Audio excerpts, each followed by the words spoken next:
Thomas Sankara, le capitaine du peuple. Il est des hommes qui ne durent pas longtemps, mais dont le souffle traverse les siècles. Des hommes qui surgissent dans l'histoire comme un éclair, foudroyant, lumineux, et qui s'éteignent trop tôt, comme si le monde ne méritait pas leur lumière. Thomas Sankara était de ceux-là. Il avait à peine 33 ans lorsqu'il devint président d'un des pays les plus pauvres du monde. Mais en moins de 4 années, il bouleversa l'ordre établi. Il rendit leur fierté aux humiliés.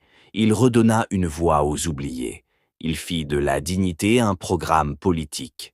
Son nom, aujourd'hui, est devenu un cri, un symbole, une promesse, celle d'une Afrique debout, fière et libre. Mais ce rêve fut assassiné. Le 15 octobre 1987, Thomas Sankara tombait, fauché par les balles de la trahison. Mais son combat, lui, n'est jamais mort. Nous pensons que la dette ne peut pas être remboursée. Si nous ne payons pas, nos créanciers ne mourront pas.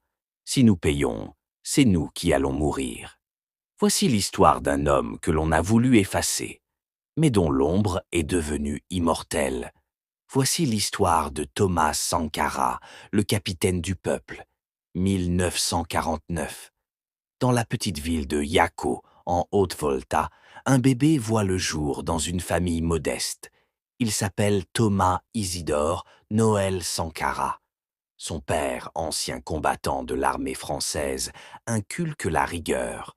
Sa mère, catholique fervente, lui apprend l'humilité. Très tôt, Thomas développe une curiosité intellectuelle rare.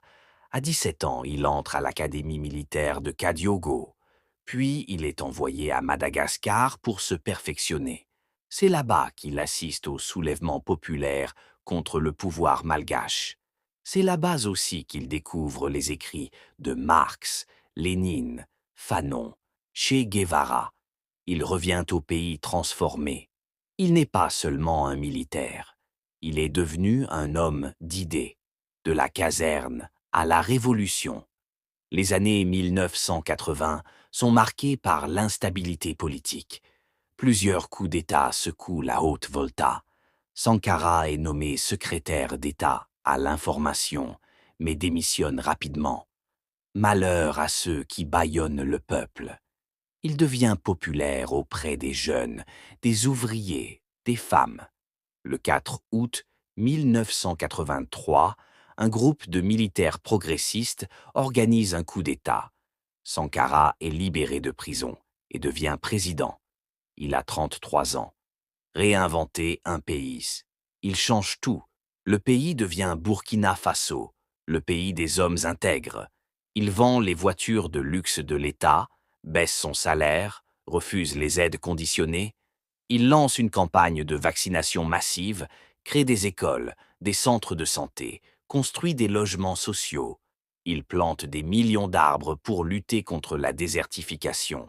Il vient au village, sans costume, pour travailler la terre avec le peuple.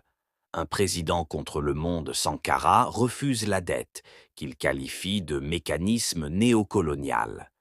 La dette ne peut pas être remboursée. Si nous ne payons pas, nos créanciers ne mourront pas. Si nous payons, c'est nous qui allons mourir. Il accuse les institutions internationales de vouloir maintenir l'Afrique dans la pauvreté. Il interdit la dot, criminalise l'excision, impose l'égalité salariale homme-femme. La révolution doit aussi libérer les femmes. Trahison et assassinat. Sankara dérange. À l'intérieur comme à l'extérieur, il inquiète. Les tensions montent avec Blaise Compaoré. Le 15 octobre 1987, un commando fait irruption au Conseil de l'Entente. C'est moi que vous cherchez. Le corps de Sankara est criblé de balles. Il a 37 ans. L'héritage vivant. Son nom reste tabou pendant plus de 2 décennies. Mais dans les rues, les chansons, les esprits, Thomas Sankara vit toujours. En 2014, Blaise Compaoré est renversé. En 2022, un procès a lieu. Une reconnaissance, tardive mais essentielle. Thomas Sankara est devenu un mythe, un guide, une étoile pour ceux qui rêvent encore d'une Afrique indépendante. Conclusion, il est tombé à 37 ans, mais il a vécu plus intensément que bien des hommes centenaires. Il n'a eu ni fortune, ni palais, mais il a eu l'amour de son peuple et la reconnaissance de l'histoire. On peut tuer un homme, mais on ne peut pas tuer ses idées.